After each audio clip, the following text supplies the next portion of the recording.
What is the scariest thing that has woken you up? Story 1. Actually, it just happened last week. Woke up to my dog growling and someone was shining a light into my window at 2 a.m. I was super out of it and trying to process what was going on, since the light was coming from someone in my fenced-in backyard. Then my dog barked loudly and the person ran away. This sort of thing has happened to me 4 times? Once when I was a kid and some dudes made off with a bunch of our stuff downstairs. Woke up because the dog that was inside was barking outside. Another time I got back from the late shift and was dozing off on the couch watching TV. I heard a rustle and snapped out of my doze instantly. I looked at the front door and there was an arm trying to unlock the door from the inside through the window. I shot up, pinned his arm against the burglar guards, and opened the door to this absolutely terrified dude. I got a good look at him all while keeping his arm pinned, twisting it a bit. It must have been painful the way I had him. I asked him what the hell he thought he was doing, and he told me he just wanted to get a cigarette. I told him that if I ever saw him anywhere near this neighborhood again, it would be his last day on Earth. I closed and locked the door, letting him go. I don't think I have ever seen someone run so fast, leaping a 6-foot gate. I never saw him again. A few times we had people in the garden sticking sticky hands through the windows and nabbing things close by. Another time, my ex came home from the late shift. I had gotten home a few hours earlier and was sleeping because I was doing a crappy changeover shift the next day. As she opened the front door, 2 dudes bolted right past her from inside. She screamed bloody murder and woke up half the complex where we were living. I was out of bed and flying after these guys along with a few others from the area. They had made off with some of my cool stuff and they were never caught. They robbed us while I was sleeping like 15 feet away from them. All pretty messed up, except those aren't my most terrifying. The most terrifying thing wasn't me, it was my mom. She was in bed reading one night. She was living at my grandmother's house when all of a sudden she saw this hand move the curtain aside to reveal this maniacal-looking dude just staring at her. Then he points at her. She grabs her mobile off the nightstand and bolts to my grand's room in a frenzy and hauls her out of the bed, down the passage and into the bathroom and locks the door. My sister and I were meeting friends of ours in a town about 17 miles away when my sister's phone lit up. It was my mom. She answers and her face turns white as she hears my mom outline what happened. Everyone thought it was all over till there was a loud crash. The guy had already gotten to the front door, but obviously it was locked. So he went into the garden, grabbed a rock and hurled it through one of the massive windows that had no burglar guard on it, and climbed through. By this point, we were already in my car and driving, flying almost, but there was no chance we were going to get there in time. My sis had hung up on my mom while she tried anyone she could think of to go to the house. Police and everything obviously, but we wanted someone that was much closer, and try to scare the guy off. We had no luck. My mom phoned again. She could hear the guy searching the house for them, specifically my mom, and eventually found the locked bathroom door. He still had his rock and starts wailing on the door. I can hear my mom and Gran screaming through my sister's cell phone, and all I could think was, oh crap, oh no, hell no, as I was flying down the highway. After about 3 to 4 minutes of this, the hammering stops and my mom tells my sis she thinks the guy is running off. The neighbors had heard all the commotion, even though they lived about 50 yards away, and they came over to investigate. The guy was a cop. The dude must have seen a torchlight through one of the windows and bolted. The neighbor said that the only sign of the guy was him leaping the backyard fence with a cap on. When I go to my grand's house, eventually, I went and looked at the bathroom door. He was almost all the way through it. My mom firmly believes that the sole reason he was there was to R-word her. That night was the most powerless I have ever felt in my life. I camped outside my grand's house for ages after, just sitting amongst the trees waiting in the darkness. I was going to kill this guy. He never came back. Story 2. My math teacher called out my name 6+ times in a room of 20 other students, and I slowly woke up while mumbling, "Shh, be quiet," not realizing that the voice I was hearing wasn't in fact in a dream. My first year of middle school, and also my first experience with switching classes and teachers for each subject, I apparently fell asleep during English class. I slept right through the end of the period bell and the start of the next period until finally a student not in my English class woke me up and asked if I was meant to be there. Drowsy, I lifted my head up, realizing none of the faces from my normal class were these kids. Then it dawned on me it was already the next period and I was late to math. I rushed up to my English teacher, apologizing repeatedly. She just smiled and said I looked exhausted, so she let me sleep. gave me a note that I was helping her to give to my math teacher. This isn't something I ever saw her do, so I was dumbfounded, but I did good in school and didn't misbehave, so I think she just took pity on me. Similarly, when I was about 19, I was not doing well. I was going to college full-time, delivering pizza, hanging out with a toxic group of friends who made me lose sleep both due to plans and due to worry, and I was eating like absolute crap. So I'd often fall asleep in English class. The first few times it happened, classmates would wake me up, or I'd hear the ruckus of class ending and that would wake me up. Once I was woken up by a clunk on my desk. Someone, still unsure who, had set a Red Bull down. It had a sticky note that said "just looking out for you," smiley face, on it. I pounded it and got into the habit of getting a pop before that class for the much needed caffeine boost. Thanks, random classmate, or teacher, but probably classmate, just due to odds. Story 3. My buddy and I were camping and saw a bear, so we decided to sleep in his car. I was still worried about the bear, so it took forever to fall asleep. Well, right after I fell asleep, I woke up to screams and something grabbing my face. I immediately started crying, knowing that a bear was about to rip my face off. Then I realized it was my friend having a night terror. I was livid. Sleeping in a tent in the middle of nowhere in winter with my dad and dog. Sound asleep in my cot, I was woken up by a dog-like snuff or sneeze. Go to touch my pup and she was gone. Darted right out of the tent. Not like her at all. We called her back in, told her she was a good girl and laid back down. Not a minute later, she's out there again. We call her in and leash her to the cot because what the hell, dog, it's 2 a.m. She's still trying to dart out, yanking at my cot, obviously trying to chase something. I calm her down, but I start to wonder what she wants out there. That's when a nose pushed against the tent right next to me. The nose was at least 3 feet off the ground, as it was above my head, lying in a cot. I froze. Do I tell Dad? No, it's best to just be quiet. At this point, my pup is looking at this nose print too. We listened to it pace around our tent for a while, my hand wrapped around my dog's collar. I eventually slept. Woke up and there were multiple dog-like paws almost twice the size of my full-grown Labrador. We packed up and left. No idea what they were. I think wild dogs because wolves are not common in that area. This one time I was camping and after it got dark, we had a fire and we kept hearing what sounded like a semi brake. Mind you, we are up a 4WD road. A semi might have been further down the mountain where the cattle were, but this sounded like it was coming from just beyond the trees, and the same sound happened every 5 minutes or so. My dog hated it the whole time and freaking out growling wouldn't leave my side. My girlfriend and I, being superstitious, were a little freaked out. Buddy was not at all fazed. I woke up early in the morning to coyotes yapping, but went back to sleep. Woke up again around 7 a.m. to my girlfriend shaking me and my dog growling. I could hear branches snapping and suddenly a deep growl. My girlfriend and I knew it was a bear. My dog barks and my girlfriend covers his mouth. As quietly as I can, I unzip the tent and see a whole family of bears walking past my buddy's tent. 2 of them were pretty decent sized. My friend didn't wake up through the whole thing, and when we did all get up, the trees all around us were scratched to hell. Super interesting campsite. I later found out that a family of bears may go to the same aspen grove once a year to scratch the same trees. Their migration pattern usually stays the same their whole life. I'm planning on going to the same spot this summer around the same time. Oh bro, I would have lost it. I went camping with some friends of mine one time, and we got back to our campsite from the hot springs in the evening, and an unexpected snow had knocked our tent down, so we ended up sleeping in my car. I was a little bummed, and I was in and out all night because of how cramped it was. Right around sunrise, I woke up again and saw a black bear bumbling around the site. My heart dropped into my intestines, so I, probably unnecessarily, woke everyone else up. He wasn't there very long, but I couldn't help but say over and over, "We're supposed to be in the tent. Look, he's walking on the tent. What if we'd been in there? Think he would have bothered us?" And so on. It was crazy. Story 4.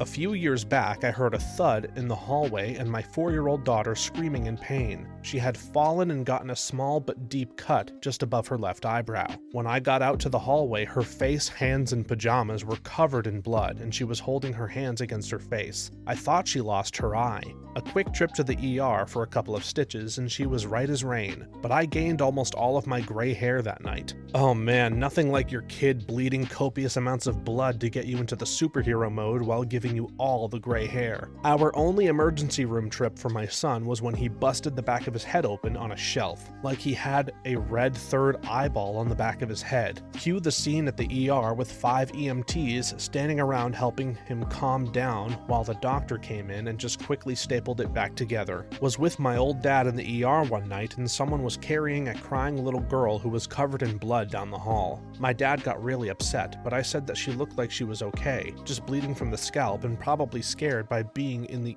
ER, which calmed him down. Those scalp wounds look like something from a horror movie. I feel like I've read somewhere that head wounds bleed more. Even if that's not true, I imagine it's the hair that makes it look 10 times worse. Hair matted with blood is a nasty sight. EMT here, they bleed like crazy. Just a really vascular area, so cuts tend to bleed a lot before they clot up. Got to see my dad cut himself above the eye after hitting the blunt a little too hard and falling over. And if it wasn't so funny, it would have scared the crap out of me at the time, even with the training. A couple of years later, my wife smacked her head right into a cabinet door corner, and at this point, I was laughing my ass off at the whole situation. When it started running over her face, I was like Ryan Gosling in The Nice Guys. That's a lot of blood. If it isn't a laceration that needs stitches, just some direct pressure with a clean rag or gauze will usually do a good enough job of stopping the bleeding at home.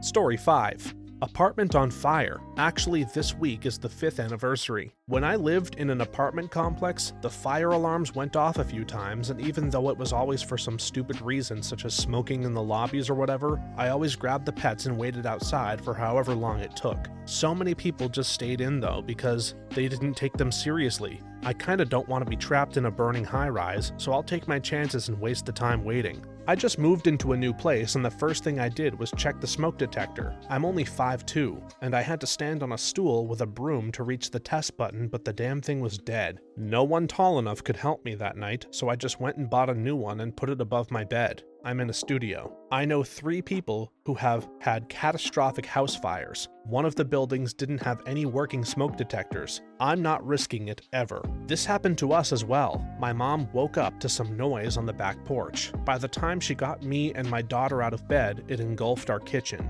By the time I called 911 and got my child in her car seat, the entire living room was on fire. We were on the 2nd floor and barely made it out. Had to completely start over from scratch, and it has given me some PTSD type anxiety. I had a premonition about my friend's apartment burning down and it changed my life quite a bit. I didn't even know them very well at the time. The husband worked with my husband and we all had gone out once and had a good time, but that was it. This day I had been having anxiety all day at work and I kept thinking about the wife. Let's call her Ashley. I just kept thinking, I need to see Ashley. I need to see Ashley. So on my way home, I decided to stop by her home, which was a really cute apartment above an antique store and coffee shop in the cute small downtown area. I went behind the shops where the door was, but her car wasn't there and neither was her husband's. He was Steve. I kind of sit there in the car for a second thinking I'm sure they're both at work, and look up at their window and go, oh my god, are those flames in the window? I looked again and I was tripping. There was nothing. I think to myself, I'm crazy, and go home. I settled down and got ready for bed and went to sleep after a few hours. 3 a.m. I am woken up by my husband answering his phone. It's Steve and Ashley. They just called to say that their home had burned down, but they and their cats were safe and going to his grandmother's house. There's no way that I had seen actual fire in the window. The fire didn't start until 10 p.m. and was set by some teenagers sneaking into the attic to smoke in there that night. The weird thing is that this affected my life quite a bit because they asked us and our 1-year-old son to move with them into a condo in Missouri. We accepted and lived there with them for 2 years, becoming great friends. I don't know why, on that day I felt like my life was going to change drastically. I don't usually believe in that kind of stuff, but it was one of the weirdest moments of my life. Story 6. In January of this year, a car ran into my bedroom at 1 a.m. Those asking for more info, basically I had just gotten home from visiting my parents and I went to bed around 12:30 a.m. At 1:04 a.m. a car ran into my bedroom / connected half bathroom. My bathroom is about 3 feet squared, so that was completely destroyed and the car was partially in my room also. My roommate and I went outside after calling 911 to search for the driver. Thankfully he was okay. He was lying on the ground about 20 feet away from the car. He had empty beer cans in his car and pill bottles. He told us he was 25, but soon we found out from the police that he was 19. This whole situation has been a mess because my landlord wanted to do all the repairs himself. I just moved back into my room last week and have been living in the living room for the past 2 months. I'm glad to finally have a bedroom again, but sleeping in that room still makes me nervous at night. I still can't use my bathroom after 10 p.m. because it makes me nervous. I'll be fine eventually, I just need to get used to it. This sort of happened to me too. I had fallen asleep on my couch while my husband played video games. Around midnight, I woke up to a huge crash and the entire apartment shaking. I sat up and yelled, "What was that?" at my husband, and he just sat there dumbfounded and said, "I don't know." I got up and looked out the window and saw a car wedged into the corner of our building. They had hit the foundation, which was concrete, so luckily they didn't come through the house. The guy was extremely drunk. He tried to start the car over and over again, but when he realized it was hopeless, he ran down the street instead. The cops caught him and brought him back to the scene, and he could barely stand. Apparently, the adrenaline wore off. We also found out that the car wasn't his, and he had an underage and also very drunk girl in the back seat. Luckily, no one was seriously injured. Nobody else really mentioned it, and I'm obviously no professional, but you mention at the end, when you're finally moving in, it still makes you a little nervous to sleep there, and you having trouble going to the bathroom after 10 p.m. could be something worth talking about to a professional. Again, I'm obviously no professional, but this could be a slight after effect of PTSD from the scenario. My point is, you deserve the peace and mind of the safety of your home. Talking to somebody who's a professional really can help in more ways than one. Story 7. My girlfriend's mother told me there were 2 police officers and my mother at the front door. It was 4 a.m. and I was sleeping at my girlfriend's house. They had come to inform me that my dad had died. That was around 14 years ago. I'm afraid to say that I don't think this sort of wake-up won't happen again. I had my mom wake me up in my freshman dorm room with 2 public safety officers and my aunt there to tell me my dad had passed away that night. Truly awful way to wake up, and I feel for you. Agreed. I remember when my grandmother died. My mother woke us up, my brothers and I, at around 3 in the morning, saying that they were going to drop us off somewhere and an uncle was going to take us to my grandmother's town to see my grandmother because she was very sick. My parents are divorced and my father lived elsewhere, but closer to that town than us. I remember the car ride there. Everyone was quiet. I even remember imagining what it would be like if my grandmother died and wasn't sick, as my mother had said. Turns out she did die, but my mother thought it best not to tell us. Good on her. That would have been a terrible 4-hour car ride, and an even worse way to wake up. That's the worst memory I have. We pulled up to the house to see numerous cars parked out front. Then we got out of the car to hug my father, who had tears in his eyes. At that moment, no one had to say anything. We knew. Worst pain I've ever felt, and I didn't get over it for years. A family member was woken up by 2 police officers in the bedroom shining a flashlight in their faces. Turns out their 5-year-old decided that 3 a.m. was an appropriate time to hop out of bed, let themselves out the front door, go for a walk, and the police found the child wandering the nearby fairgrounds. When asked, the kid walked the police right back to home and let the police in. Not sure anything ever came of it, but I'd imagine a deadbolt was installed shortly thereafter. Story 8. A woman screaming for her life. Luckily for her, it was a big apartment complex and about 30 people got outside before they could shove her head in the trunk. Her head was wrapped up in duct tape. It was all quite messed up. That's crazy. When I worked nights, I was just getting ready to go to bed when I heard a noise that got my attention. When I perked up, I realized it was a woman screaming. I got up to go out and then I heard, "Get on the ground! Get on the ground now!" Somehow, the cops got there lightning fast and caught the guy doing whatever he was doing. I live in some apartments and a similar thing happened here. I live on the ground floor and it was right outside of my window. I thought the shouting and screaming was domestic until I heard something smash. I looked outside and saw a man shove a woman into a car and bolt. I ran outside and saw a man running from another building with an axe towards my building. I turned around and went back inside. I'm not dying without having had a threesome. Turns out it was a car theft gone bad. The car crashed just outside the complex and she got away. This was a few months ago, and last week, the 2 guys who did it got 4 years in prison. This was also one of many instances of craziness that has happened here. Story 9. My dog barks only once in a low voice. He will generally go wild if someone is in front of the door, or passes through the hallway, then sitting up in a way he never does and stares at the door. Nothing happened. It was scary as hell because it was everything that he usually does not do. Things that are off are scarier than grotesque things that happen. Oh man, this happened to me once. My husband and I were working in our office, not sleeping, but our dog never barks, and suddenly let out this low growl while becoming totally stiff, staring at the closet next to the front door. He meant business, and we'd never seen him react like that. We were so freaked out that we checked our security cameras before opening the closet. After not seeing anything, we opened the closet and found a rain poncho that had slipped off the shelf inside. My dog never barked in his waking life, but he'd occasionally have nightmares that caused him to sound like a devil reincarnate. The meanest, lowest, largest growls and snarls I've ever heard a dog make. Freaked me out the few times I heard it, but I got used to it and would just wake up enough to speak to him and pull him out of it. My brother's dog barks maybe once every 3 months. Often it's when he sees someone he hasn't seen in a long time, and usually just one loud bark. My brother and his dog live in the basement of my parents' house, which has its own door to the backyard, which is made out of glass. One night, the dog kept staring through the door into the pitch black yard, wouldn't take his eyes off the door, and he barked. It freaked my brother out. The dog probably just saw his own reflection in the glass, or a raccoon, but it was still creepy. Story 10. We used to have this weird old Labrador that lived next door, but would come to sleep at ours some nights. It was weird because it would stand on its hind legs and trot around for a bit before getting on all fours again. One night, I woke up to what sounded like someone walking around the room. For about 5 seconds, I completely crapped myself thinking there was a child walking around my room before I realized it was that dog. I think it did it for food. Imagine you wake up in the night, you hear the padded footsteps before you open your eyes, and as your blurred vision slowly focuses, you notice a strange figure pacing around your room, outlined by the moonlight filtering through your bedroom window. It's not tall enough to be a human, and you can see that it's covered in fur, yet it walks on 2 legs.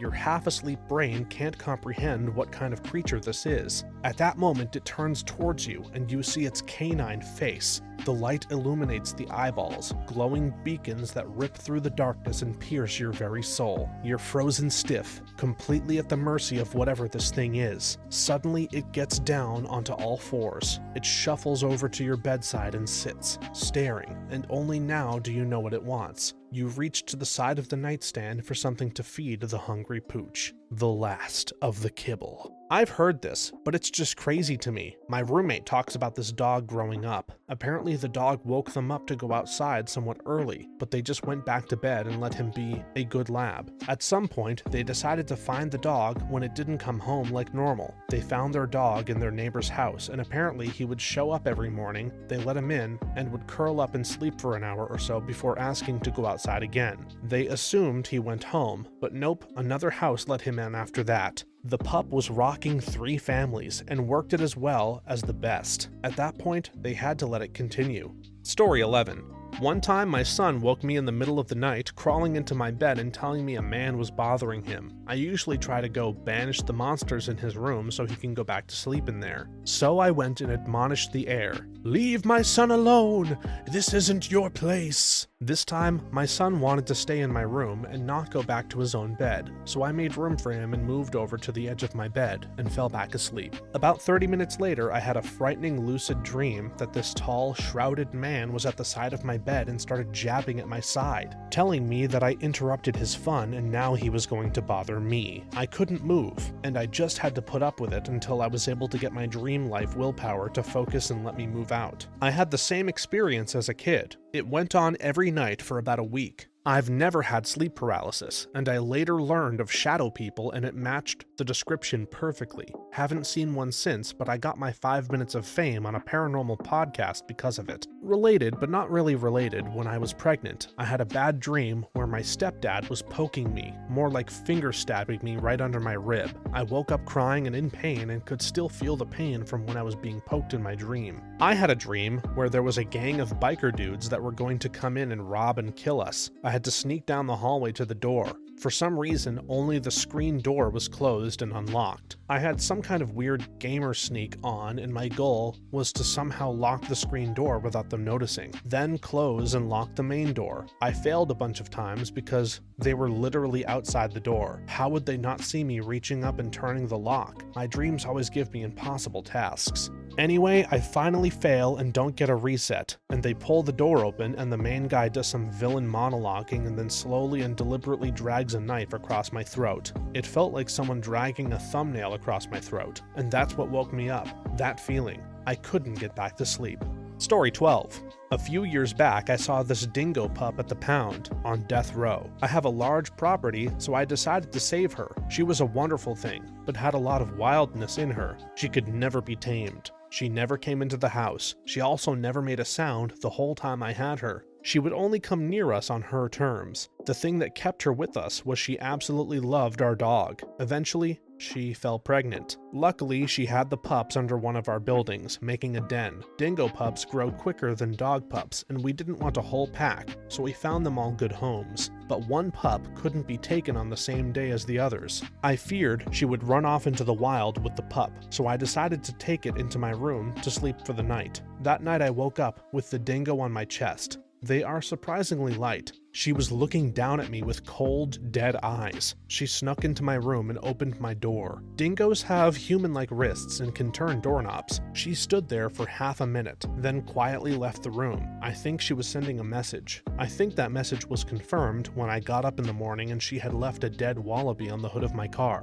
Story 13. My grandmother was battling lung cancer. My aunt and I were taking care of her. She was bedridden and close to the end. We knew that. One night, I went to sleep and was woken up at 1 a.m. to the sounds of my aunt screaming my name. I rushed to my grandma's room and saw my grandma hemorrhaging what looked like gallons of blood from her nose and mouth, while my aunt held her crying and screaming. I called 911 and kept myself as strong as I could until they arrived a few minutes later, and then I completely broke down. They pronounced her dead shortly after they got there. I never felt more pain in my life than to see my best friend bleed out naked on the floor. I stay with my grandparents from my mother's side. Both have to get 3 sessions of dialysis a week. Grandma has started going senile these past few months, so I quit my job so I could look after them for the next few years until my parents retire and move back home. Anyway, I had a similar experience about 2 months ago. Grandma is at the beginning of her deterioration. She tells me my partner has died at 3 in the morning after shaking me awake. I immediately go to their bedroom and my grandpa is chilling watching some series that I got him into. Turns out my grandmother just figured out that her dialysis partner,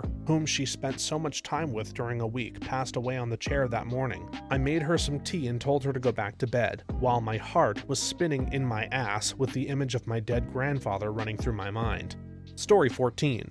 Me and my wife's bed were positioned, so if the door to the kids' room was open, you could see into their room from our bed. In the middle of the night, I wake up for no apparent reason. Before turning over and returning to sleep, I glance into our kids' room and notice our daughter's bed is empty. Strange. I call out to her, and no reply. As I call louder, my wife awakens and asks, "What the fuck am I doing?" "I'm calling for Wilma," I reply. "But honey, don't you remember? She died in the car crash," she tells me. As my world crumbles and I'm overcome with pain and sorrow, I wake up again, for real this time. Our daughter is safely asleep in her bed. Worst nightmare ever. Still gives me the chills, 10 or so years later. Thanks for watching until the end. If you have a similar story to these that you would like to share with us, please leave it in the comments below. If you enjoyed this video, please leave us a like and subscribe. For more videos like this one right now, please stop by our channel. Thanks again, and see you next time.